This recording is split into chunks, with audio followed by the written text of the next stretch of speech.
Chaoib is Misha Saif agus inne an cecht fónacha bei Misha ag dul chuig brethla mo chara Nóra.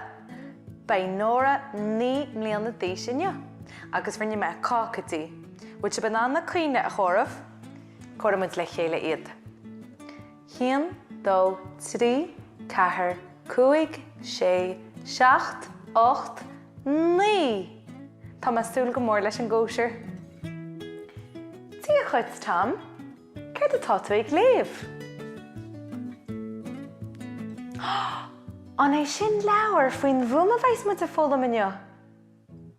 Inis dúin, cén bhuma bheis mu ag fólam inne? Dúirt tam. Bhfuil tú ná rá?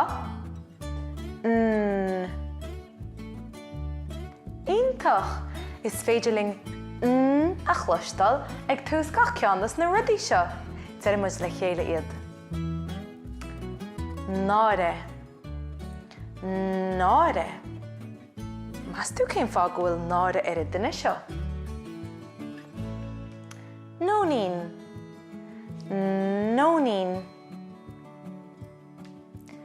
Nóta. Nóta. Nóta ceáil. Ní. Ní. Tá Nóra ní mbliana d'aois.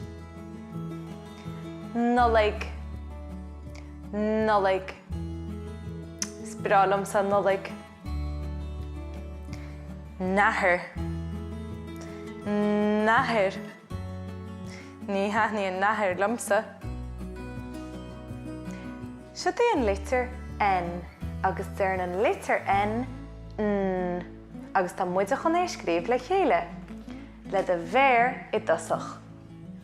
Tás náimid an seo, agus rachamid síos, aníos, timpeall agus síos.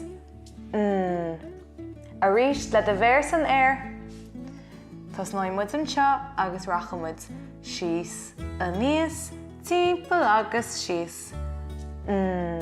Anis le de fián luí. Tás náimid an seo, rachamid síos, aníos, timpeall agus síos. Iontach, bhfuil leithna agaí se ar aon duine a bhfuil ina anam nó ina hanam, béidir go bhfuil le chluistal ag tús do anam, mar shampla nel, nó níise, nó nóirín. Bíigh ag fiosrú a bhleachtarí fua me.